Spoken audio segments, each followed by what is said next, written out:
A'udzubillahi minasyaitonir rajim. Bismillahirrahmanirrahim. Assalamualaikum warahmatullahi wabarakatuh. Alhamdulillahirabbil alamin. Alhamdulillah. Allahumma shalli wa sallim wa karim wa barik ala habibina wa syafi'ina wa maulana Muhammadin wa ala alihi wa ashabihi ajma'in. Ayyuhal hadirun, ayyuhal mujtami'un, rahimakumullah. Para jamaah yang insyaallah dicintai dan dikasihi oleh Allah Subhanahu wa taala. Wabil khusus Pak RT beserta keluarga besar, para tamu, terutama ini yang luar biasa, Masya Allah, Bapak-bapak dari Tanah Baru yang tiap malam tidak pernah lelah untuk menemani kita semua di sini.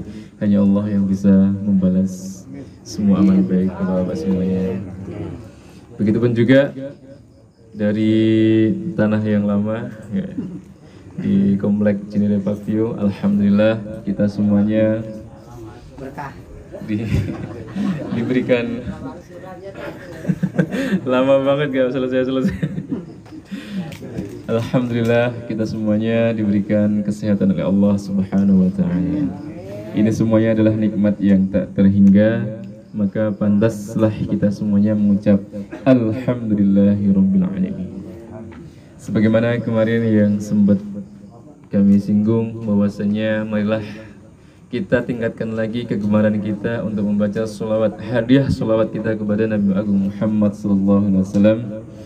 Paling tidak minimal sehari 1 kali saja kita membaca sholawat sebagai ikrar cinta kita, sebagai ikrar sayang kita, sebagai ikrar kasih kita kepada baginda Rasulullah SAW. Maka dari itu mari kita bersama-sama bersolawat.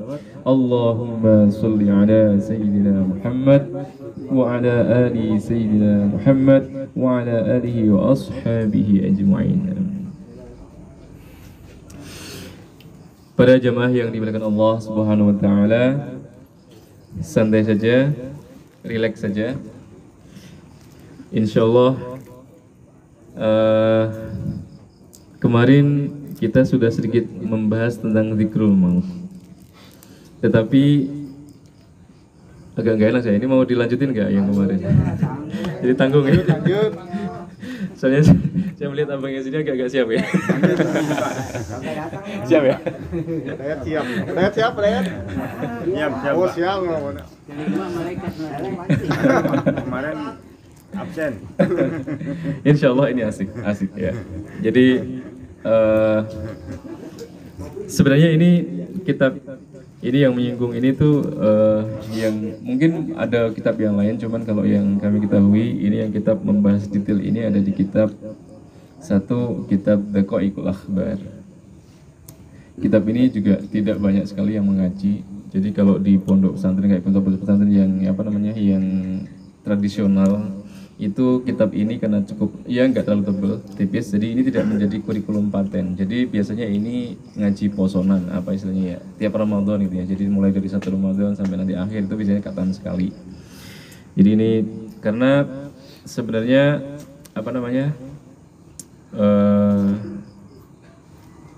bukan baku kalau di pondok pesantren. Kalau misalkan kayak kitab-kitab fikih itu baku dipelajari. Tapi kalau misalkan kitab-kitab ini kayak semacam ilmu-ilmu bonus saja gitu. Makanya tidak terlalu menjadi kurikulum paten. Tetapi insya Allah ini akan menjadi hazanah. Ini akan menjadi tambahan wawasan kita mengenai ilmu-ilmu rahasia-rahasia Allah Subhanahu wa taala. Baiklah, para jamaah semuanya yang dikasihi oleh Allah SWT, kemarin kita sudah mengenal sedikit fenomena-fenomena yang mungkin insya Allah akan kita hadapi saat nanti kita menghadapi sakratul maut, terutama saat kita nanti menghadapi naza. Ya, naza itu ibarat kata sudah mulai pelan-pelan ruh kita sudah dicabut dari Allah oleh malaikat ruh, oleh malaikat penjabut nyawa. Jadi mulai dari ujung kaki gitu ya, mulai pelan-pelan diambil sampai akhir. Dan biasanya yang kelihatan banget kalau kaki pas diambil mungkin tidak banyak yang tahu, tapi begitu sudah nafas sudah tersengal-sengal, sudah ibaratnya sudah ada bunyi ngorok-ngorok gitu, itu baru tahu kayak udah mulai nangis deh keluarganya gitu. Tetapi sebenarnya fenomena naza atau fenomena ketika malaikat yang kemarin kita sebut itu datang, bisa jadi mungkin tidak dalam waktu singkat saat itu saja, tapi mungkin bisa jadi di hari kemarin, atau mungkin 2 hari sebelumnya, atau 3 hari sebelumnya. Maka nanti coba akan kita kaji, kita coba akan kita kenali fenomena-fenomena seperti itu, apa sih sebenarnya yang terjadi gitu. Alhamdulillah kemarin kita sudah mengenal, kita sudah mengetahui kejadian-kejadian yang akan kita alami tatkala kita sakaratul maut. Tetapi kejadian itu masih agak mendingan, lumayan. Kenapa? Karena yang mendatangi kita adalah malaikat. Malaikat ini cukup fair karena malaikat itu tugasnya hanya menyampaikan apa yang disuruh Allah SWT. Apa yang disuruh Allah itu hanya yang hanya yang diemban tugas sama mereka. Sementara nanti akan kita lanjutkan fenomena yang terjadi selanjutnya, bahwasanya saat kita sakaratul maut, saat kita menjelang ajal, nazak kita sudah semakin dekat, nazak kita sudah kelihatan, dan ruh kita sudah semakin dekat lepas dari jasad kita. Nanti kita akan didatangi oleh makhluk Allah yang lain. Tetapi makhluk ini adalah iblis. Jadi ketika manusia sudah mendekati ajalnya, tidak hanya malaikat yang mendatangi kita, tetapi juga iblis akan mendatangi kita. Jadi salah satu yang disebutkan dalam kitab ini ada namanya iblis lain.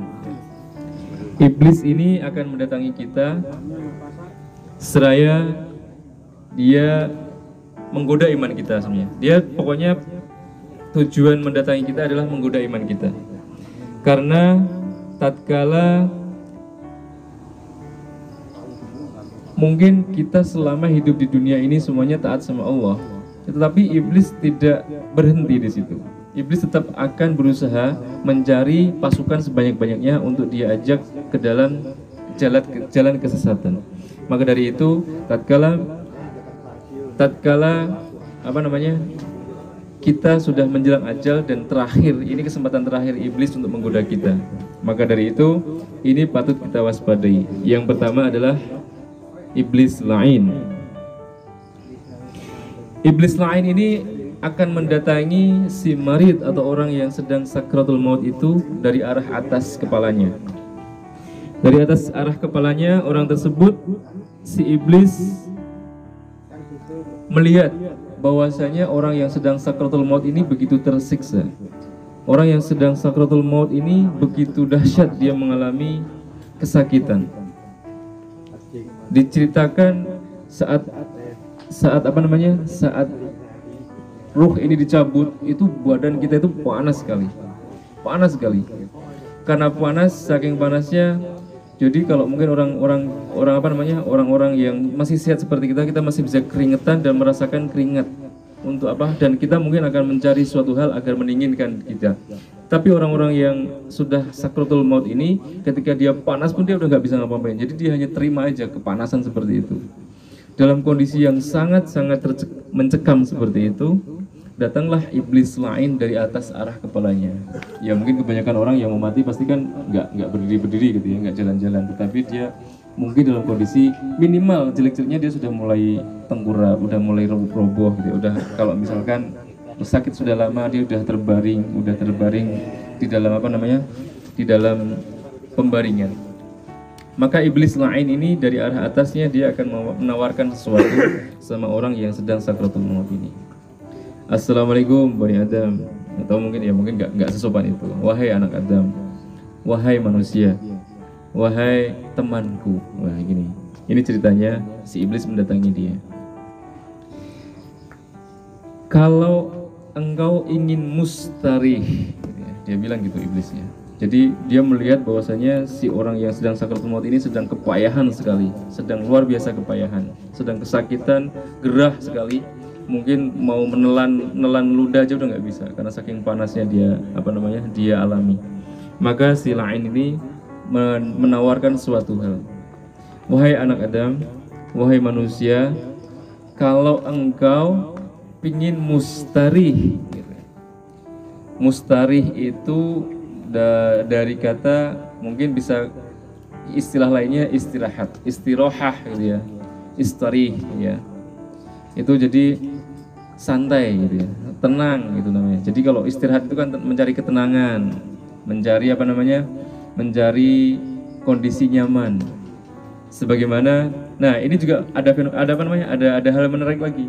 Jadi tarawih gitu ya, sholat tarawih itu juga berasal dari kata roha. Jadi dia itu nyaman, tenang gitu. Jadi sholatnya harus nyaman, tenang, dinikmati gitu sholat tarawih. Jadi kalau sholat tarawih kok targetnya 20 rakaat 6 menit, itu sebenarnya nggak tarawih gitu ya, nggak rohah, dia nggak istarih, nggak konsep tarawihnya nggak ada gitu. Jadi kalau tarawih itu sebenarnya yang dicari adalah sholat dengan nyaman, dengan santai, dengan tenang, dinikmati. Sebenarnya gitu konsep tarawih.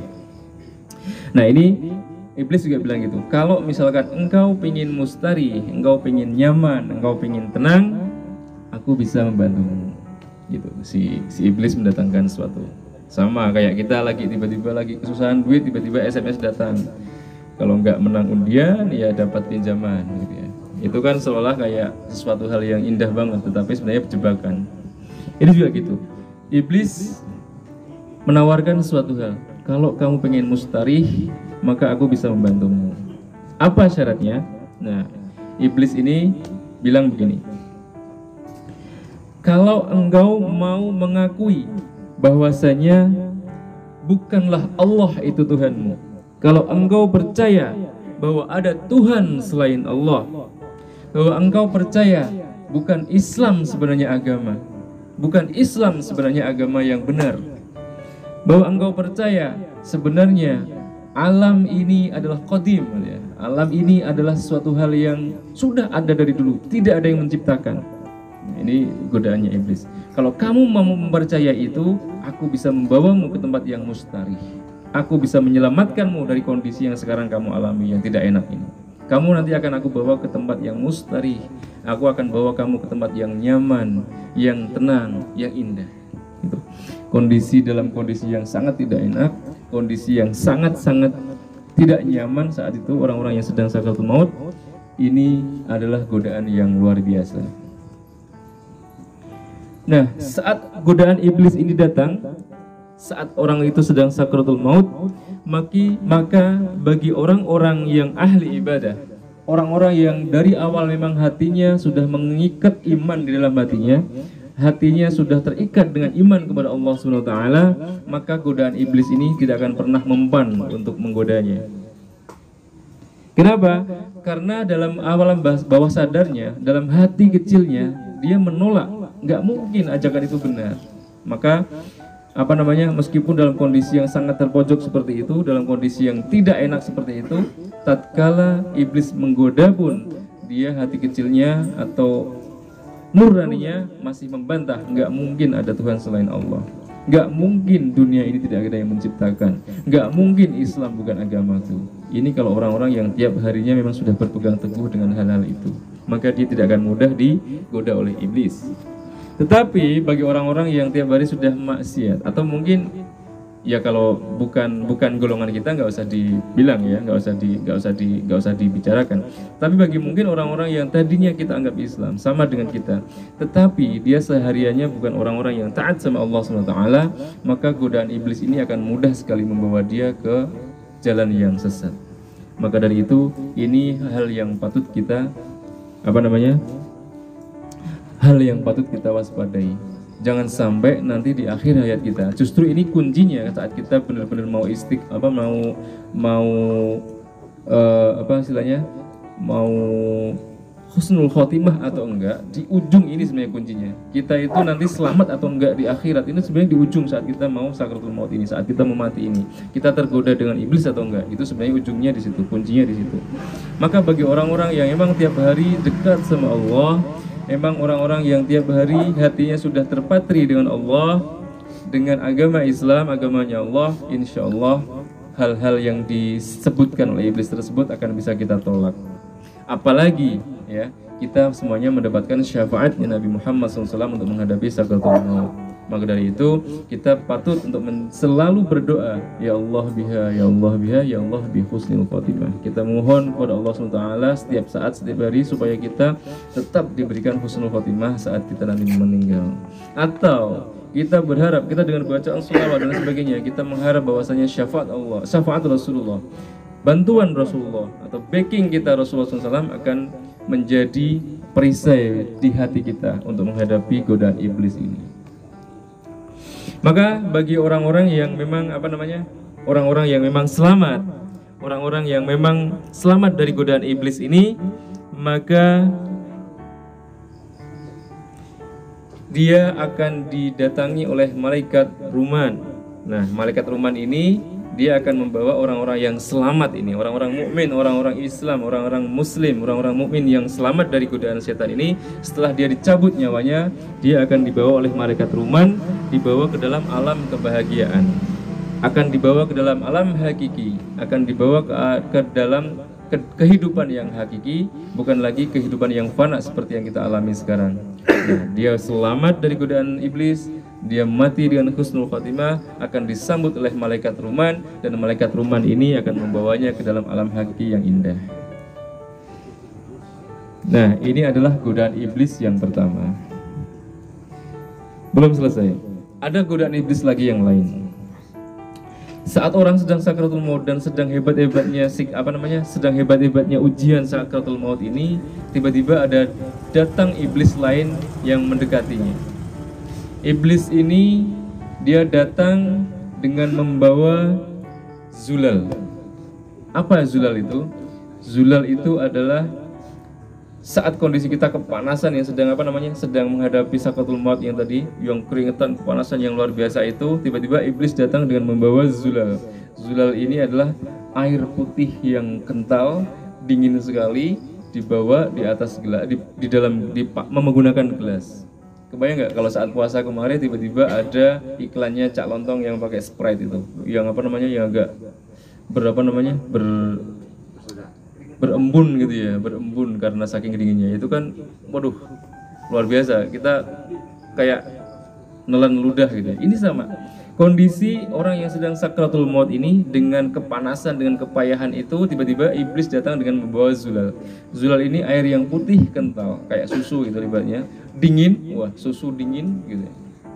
Dan dia sangat dingin sekali, sangat seger sekali. Pokoknya kelihatan banget, pokoknya sangat menggoda sekali. Memang tujuannya adalah untuk menggoda. Maka dari itu, saat iblis datang dengan membawa zulal ini, dia tanya kepada dia dekatkan zulal itu di dekatnya orang yang sedang sakaratul maut. Nah, saat didekatkan dekat orang yang sakaratul maut tersebut, si orang yang sedang sakaratul maut atau orang yang sedang naza, dia bilang, wahai manusia. Dia nggak tahu kalau yang datang itu iblis. Dia tahu, hei hamba Allah, hei makhluk Allah, bolehkah aku minta airmu itu? Ini orang, wah ini kalau hujan berikan kesini aja semua. Lanjut ya. Sakaratul maut ya. Ya, jadi bagi orang yang orang yang sedang sakaratul maut tersebut, dia minta sama iblis yang sedang membawa zulal tersebut. Wahai hamba Allah, wahai fulan, bolehkah aku meminta airmu seteguk saja? Aku sedang kepanasan, aku sedang kehausan, aku sedang susah saat ini. Apakah aku boleh meminta airmu untuk untuk menghilangkan rasa hausku, rasa dahagaku gitu. Maka iblis akan menjawab, gampang sahabatku, gampang temanku, aku akan memberikan air ini kepadamu semuanya. Kamu boleh mengambil semua air zulal ini untuk mengobati dahagamu. Tetapi syaratnya cuma satu. Syaratnya adalah engkau percaya bahwa dunia ini, bahwa alam dunia ini adalah qadim. Engkau percaya bahwasanya dunia ini tidak ada yang menciptakan. Engkau percaya bahwasanya bukanlah Allah itu Tuhan. Engkau percaya bahwasanya apa yang disampaikan Muhammad selama ini adalah bohong belaka. Engkau percaya bahwasanya tidaklah Islam itu jalan kebenaran. Kalau engkau mau percaya itu, maka zulal ini aku hadiahkan untukmu. Mungkin kalau cerita ini kurang menantang gitu ya. Tapi kalau kita membayangkan nanti saat kita benar-benar dalam kondisi sakratul maut yang kepanasan seperti itu, kita melihat segelas air dengan embun-embun yang dingin itu akan menjadi suatu hal yang yang menggoda sekali. Maka iblis dengan godaannya seperti itu, bagi orang-orang yang beriman, insya Allah kita akan bisa menangkalnya. Tetapi bagi orang-orang yang memang biasa maksiat, orang-orang yang memang tidak terikat hatinya dengan keimanan, godaan seperti ini akan mudah sekali menggoncangkan, menggelincirkan dia ke dalam kesesatan. Maka dari itu, tetap saja kita harus sebagai orang yang berharap husnul khotimah, kita berdoa setiap saat. Kita berdoa setiap saat untuk memohon agar nanti kita saat sakratul maut diberi keselamatan, saat kita ajal menjemput kita, ruh meninggalkan kita menjadi pribadi yang tetap ingat kepada Allah Subhanahu wa taala alias husnul khotimah. Amin ya rabbal alamin. Ini belum selesai. Masih ada iblis lagi yang datang dengan tipe yang lain, dengan model yang lain. Ini digoda dengan tadi lain mustarih, mau dikasih mustarih nggak dapat, dikasih zulal nggak dapat. Akhirnya iblis datang lagi dengan menjelma suatu hal yang berbeda. Iblis datang dengan menjelma sebagai bapaknya yang dulu sudah mati, atau menjelma sebagai saudaranya atau temannya, sahabat karibnya yang mungkin sudah meninggal. Dia datang, assalamualaikum, wahai anakku, aku adalah bapakmu yang sudah lebih dulu meninggal sebelum kamu. Aku sudah tahu bagaimana kematian itu sebelum kamu saat ini mau menjelang mati. Ternyata selama ini apa yang disampaikan Muhammad itu bohong. Ternyata apa yang selama ini aku percayai bahwa Islam itu agamaku, itu ternyata salah. Maka dari itu, saat ini aku sebagai bapakmu datang untuk menyelamatkanmu.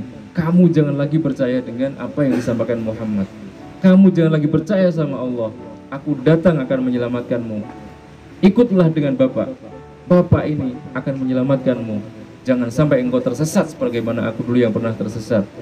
Nah, akhirnya ketika si iblis ini menjelma bapaknya, ini juga merupakan suatu hal yang sangat menggalaukan sekali. Gimana? Mau lanjut aja atau udahan?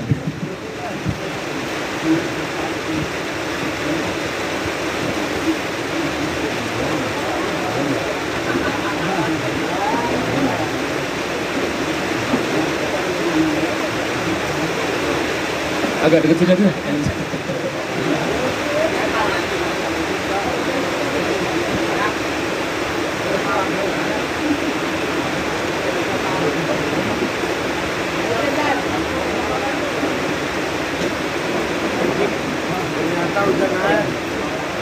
Iya.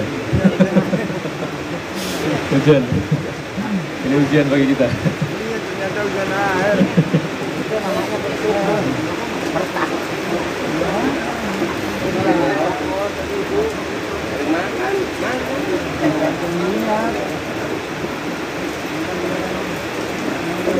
Maaf Pak Ustadz, saya sambil nikmatin, maaf. Silakan. Sambil santai aja. Baik. Saya lanjutkan. Ini kurang sedikit. Jadi setelah bapaknya setelah iblis datang menjelma sebagai bapaknya, apakah kira-kira iman kita masih akan kuat untuk menerima ujian iblis ini? Karena begitu meyakinkannya bapaknya, mosok bapaknya menipu, kan nggak mungkin. Ini bagi orang-orang yang memang hatinya sudah kuat, hatinya sudah iman tertanam dalam hatinya dengan kuat-kuat, maka meskipun bapaknya yang datang untuk memelencengkan syariatnya, memelencengkan akidahnya, tidak akan pernah bisa menjadikan dia tersesat dalam akhir hayatnya. Baiklah, kalau gitu kita mustarih aja, kita istirahat aja, kita sudahi saja, karena memang kondisinya sudah tidak memungkinkan.